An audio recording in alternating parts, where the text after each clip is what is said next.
हम dragon fruits की खेती के बीच में हैं। आप देख सकते हैं तरह तरह की खेती यहाँ की जाती है। खासकर ड्रैगन फ्रूट एक ऐसा फ्रूट है जो हेल्दी होता है, खाने में स्वादिष्ट होता है और उसके बहुत अच्छे परिणाम मिलते हैं।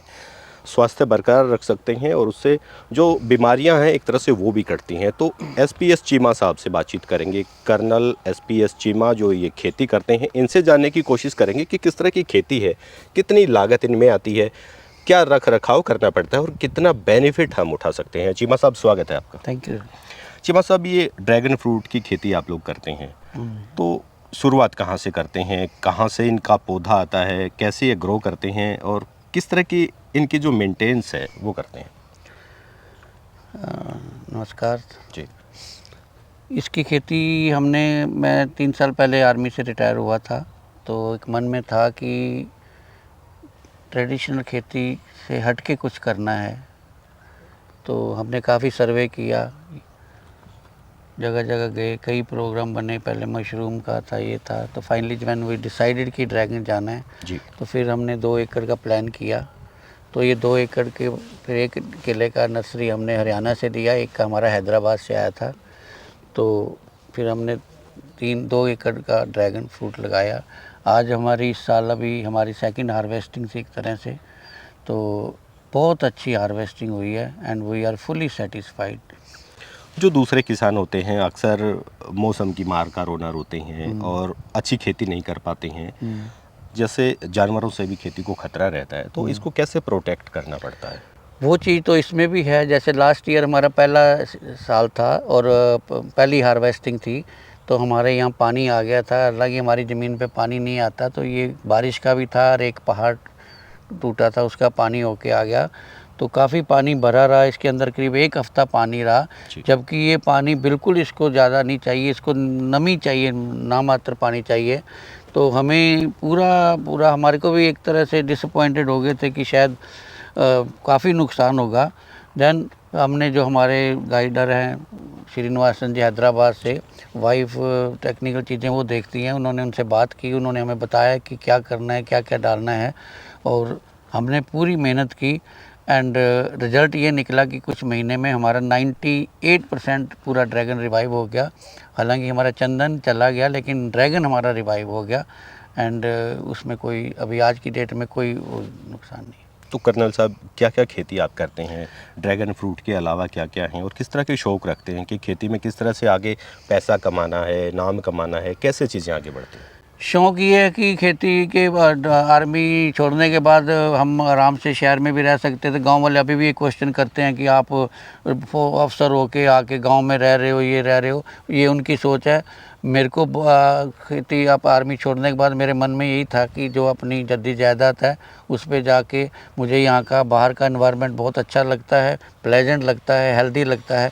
तो मैंने पहले ही प्लान किया था कि जब मैं रिटायर होऊंगा तो मैं जाके खेती करेंगे। खेती के साथ ये ज़रूर था कि कुछ हटके करना है, तो हटके करना है इससे कि कुछ मतलब जिसमें इनकम ज़्यादा हो सके, क्योंकि मेरे फादर फार्मर्स रहे हैं और मैं देखता आ रहा हूँ कि जो ट्रेडिशनल खेती है कितना भी अच्छा हो, मैं उसको कंडम नहीं कर रहा, लेकिन उसमें कोई ज़्यादा बेनिफिट नहीं है। अगर आप सारे खर्चे वगैरह निकाल के देखो तो सिर्फ ये है कि फार्मर्स के पास कोई ऑप्शन नहीं है, हो सकता है कोई ज़्यादा इन्वेस्टमेंट नहीं कर सकते, तो उनका आई चलाई चल रही है, लेकिन कोई ज़्यादा बेनिफिशियल मुझे नहीं नज़र आया।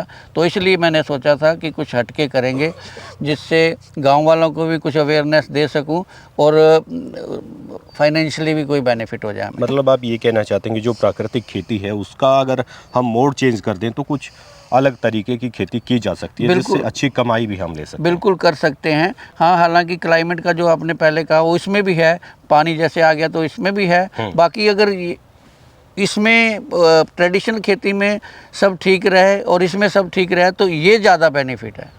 तो जो ज़्यादातर किसान बदहाली का रोना रोते हैं, अगर ये खेती ये करते हैं तो इनको बेनिफिट ज़्यादा हो सकता है। बिल्कुल बिल्कुल हो सकता है, लेकिन उनके कईयों के यही रहता है कि एक ही है कि मैं शायद इन्वेस्टमेंट कर दूंगा तो मैं मेरा ड्रैगन हो जाएगा या प्रॉफिट ले लूँगा, या मैं अच्छा है कि लड़का रख दूँगा। पर मैं यहाँ ये ज़रूर कहना चाहता हूँ, मैं गलत गाइड नहीं करना, कि ये मेहनत बहुत मांगता है, पर्सनल इन्वॉल्वमेंट मांगता है। ये नहीं है कि किसी को सोचा कि मैं 2 कर्मचारी रख के और मैं ये कर दूंगा, ऐसा नहीं है। पर्सनल इन्वॉल्वमेंट बहुत है, हार्ड वर्किंग है, इसमें मेहनत है, लेकिन आप मेहनत करते हो तो hard work always page, and फिर इसमें आपको बेनिफिट है। तो कर्नल साहब, कितनी कमाई साल भर में मानते हैं? क्या जो लगाया था वो वापस आ जाता है? तो कितने गुना होकर आता है? क्या बचा पाते हैं?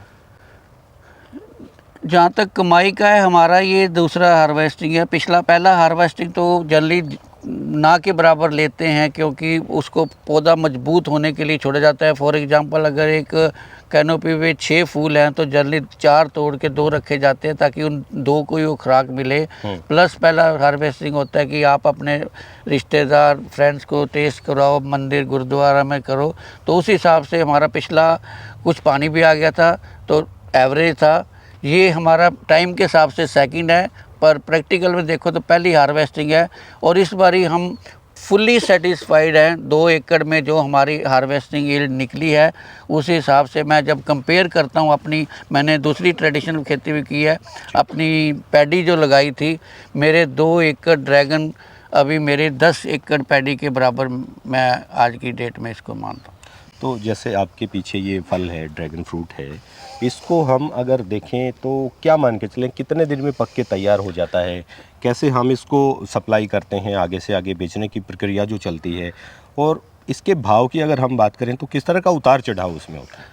इसके फल का जो आप कह रहे हैं, इसका प्रोसेस जून एंड में स्टार्ट हो जाता है। जून एंड में फ्लावरिंग आना स्टार्ट हो जाता है, और एक फ्लावर आने के बाद इसका अप्रोक्सीमेटली 50 दिन का प्रोसेस है उसको फल बनने में। तो दैट मीन्स कि अगस्त, जुलाई लास्ट वीक और अगस्त फर्स्ट वीक में पूरा फल तैयार हो जाता है पक के टूटने को। और ये प्रोसेस फिर नवंबर एंड तक जनरली चला जाता है। तो कंटिन्यूस फल नहीं लगता, ये पूरे 5 महीने में करीब 5 बार, 4, 5, 6 बार फ्लावरिंग आती है। तो फेजेस में फ्रूट 5 महीने चलता रहता है। सेकंड क्वेश्चन आपका रेट का, इसका कोई फिक्स रेट नहीं है, ये डिपेंड करता है आपकी मार्केट कैसी है। जनरली ये इकट्ठा ही एक टाइम में उतरता है। पहले हम जो रेट था, बीच में जब सारा कहीं ज़्यादा आ जाता है तो फिर कई बार रेट कम भी मिलता है, और फिर आप बल्क में जब 8-8, 10-10 क्विंटल देते हो तो आपको कहीं ना कहीं कंप्रोमाइज़ करना पड़ता है। तो अदरवाइज़ हमारा रेट बहुत अच्छा रहा इस बारी। अपर साइड हमारी 270 तक रही, और नीचे वाला एक स्टेज आई थी 160 तक दिया, जब बहुत ज़्यादा बल्क में दिया था। नहीं तो 180, 270 में हमारी एवरेज रही है, और मतलब कि रेट रहा है, और हम सेटिस्फाई हैं उससे। तो चीमा साहब, किसानों को सबसे ज़्यादा जो समस्या आती है वो सिंचाई को लेकर आती है। हाँ जी। कहीं पानी ज़्यादा हो जाता है, कहीं पानी कम रह जाता है, तो ये जो चीज़ें हैं ये कैसे मेंटेन करते हैं? वो जो सिंचाई है उसका माध्यम क्या है? बिल्कुल सही कहा आपने। जैसा कि मैंने पहले कहा कि इसको पानी ज़्यादा नहीं चाहिए, इसको पानी बिल्कुल कम चाहिए, बिल्कुल नमी चाहिए। तो उसी को मध्य रखते हुए हमने पहले ही इसका ड्रिप इरिगेशन किया हुआ है। एक पिलर पे 4 पौधे हैं। पहले हमने एक पिलर पे एक ही पाइप लगाई थी, 2 ड्रॉपर थे, फिर हमें ठीक नहीं लगा, तो अभी एक पिलर पे 4 ड्रॉपर हैं, 4 ही पौधे हैं। 15 मिनट ट्यूबवेल चलाने से एक पौधे को जितना रिक्वायर्ड पानी है मिल जाता है, और इससे बहुत इनको भी फ़ायदा होता है, और पानी वेस्ट नहीं होता, और जो रिक्वायरमेंट है ड्रैगन की वो पूरी हो जाती है। बहुत अच्छी चीज़ें हैं। और जो दूसरे किसानों के लिए अगर खुशहाली का संदेश दिया जाए, उनको थोड़ा सा ये समझाया जाए कि इस तरह की खेती छोड़कर किसी दूसरे तरह की खेती की जाए, तो क्या कहना चाहेंगे किसानों को संदेश के लिए? बिल्कुल सही कहा आपने। मेरे पास आते रहते हैं मेरे गांव के अपने भाई भतीजे, मैं उनको ये बताता हूँ कि मैं कोई ऐसा नहीं, लेकिन अभी हमें 3 साल हो गए इसमें आए, तो हमें जितना भी हमें नॉलेज आया है इसका, अगर आप इसको ज़्यादा नहीं तो शुरुआत करो।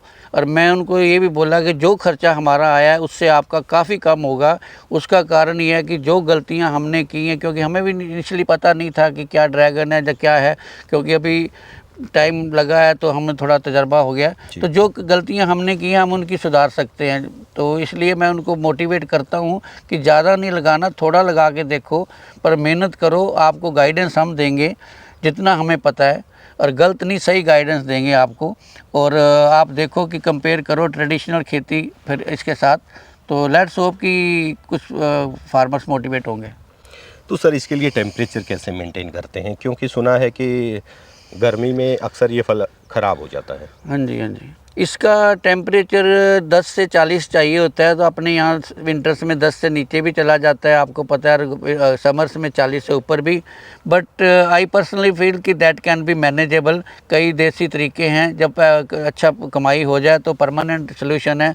लेकिन जैसे गर्मियों में अगर बचाना है टेम्परेचर से, तो बीच में आप 2 लाइन मक्की लगा सकते हैं लू से बचाने के लिए, या साइड में हरा कपड़ा लगा के वो है। तो ऐसे ही विंटर्स का है। और जब आपको इससे कमाई आने लगे, आपका थोड़ा अच्छा हाथ हो जाए, तो फिर परमानेंट सोल्यूशन भी वही सेम कपड़ा आप ऊपर लगा सकते हो, तो मैनेज हो जाता है। मतलब ऐसा कोई हार्ड एंड फास्ट नहीं है कि ना हो। जब खेती करते हैं तो बहुत सारी चीज़ें देखनी पड़ती हैं। हरियाणा और पंजाब की अगर हम बातचीत करें तो 80% से ज़्यादा भूमि पर खेती यानी किसानी की जाती है, और उसी खेती या किसानी को अलग अलग रूप दे दिया जाता है, कभी फ्रूट्स में तो कभी वेजिटेबल्स में। ये जो ड्रैगन फ्रूट सुपर फूड कहा जाता है, इसके बारे में और ज़्यादा जानकारी के लिए मिसेस चीमा हमारे साथ हैं, बातचीत उनसे भी करेंगे ताकि इसके बारे में थोड़ा सा ये क्लियर किया जा सके कि ये कितनी पैदावार इसकी होती है, कितने समय में कितना जो है फल देता है, और कैसे इसका बेनिफिट उठा सकते हैं। मैडम आपका स्वागत है। जिस तरह से आपने इनको संभालने की जिम्मेदारी उठा रखी है, तो ये वाइटनेस मैं देख रहा हूँ ये कैसे आ जाती है, और इसको अगर ख़त्म किया जाएगा तो कैसे किया जाएगा? ये एक्चुअली फंगस है, ज़्यादा गर्मी आ जाती है उस टाइम पे आ जाता है, ज़्यादा विंटर में आ जाता है जी। और जैसे ये आता है तो फिर इसके ऊपर स्प्रे वगैरह स्प्रे करते हैं हम लोग कंट्रोल करने के लिए।